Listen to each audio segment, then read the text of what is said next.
So what is memory?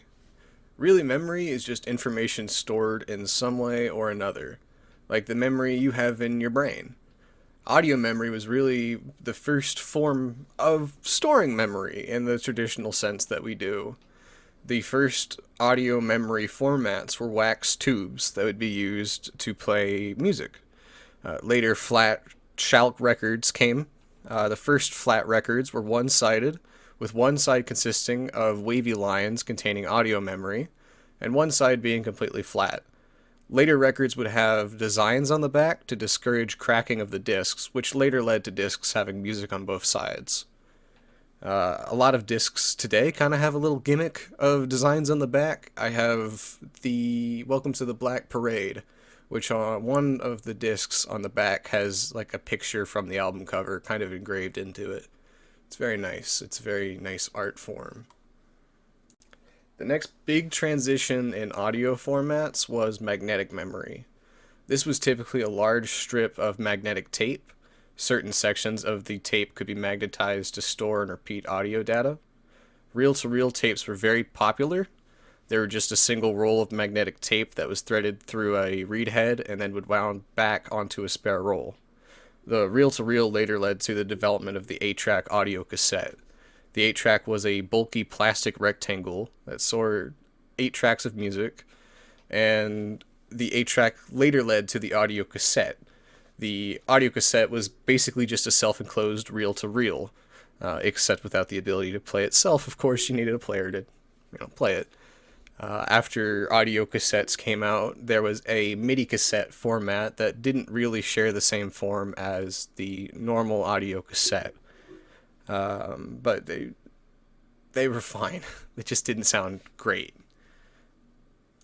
So magnetic audio memory led to magnetic computer memory. Again, early computer memory was very similar to reel-to-reel. A roll of magnetic tape was fed into a device that the computer could use to read digital memory. These rolls of tape were large and bulky for what is now, respectively, a very small amount of digital storage. After these large rolls of magnetic storage, the floppy disk was a very big step in digital memory. The floppy disk was a 8-inch square of plastic. Inside the plastic square there was a circle of magnetic storage medium. The disk was spun in the floppy drive much like a CD would, but instead of a laser reading the disk, a magnetic read head would read the data off the disk.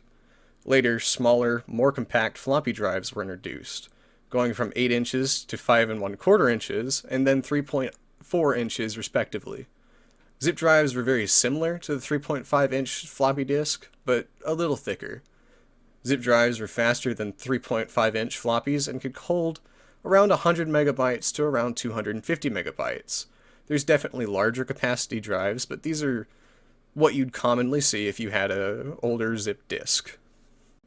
The introduction of affordable CDs introduced the world of memory to the age of digital storage mediums. The CD and DVD formats phased out most audio, video, and digital storage mediums. CDs could hold more storage, be read faster, and were more stable than older magnetic storage devices. Later on, CD burner drives became more cheaper and more accessible to consumers, and the dawn of computer piracy began. Flash media quickly followed CD's fame. USB flash drives, SD, and microSD cards dominate the digital storage market to this day. Even video game companies have been known to use the SD format to sell video games. Today, most digital storage is done on the cloud, which is the memory standard of the current day. Even though they were inefficient and small in capacity, I love hearing about old storage mediums. I love keeping them around. I love playing around with something that was revolutionary when it came out. I love exploring the history of how we as a planet and people record our thoughts and experiences.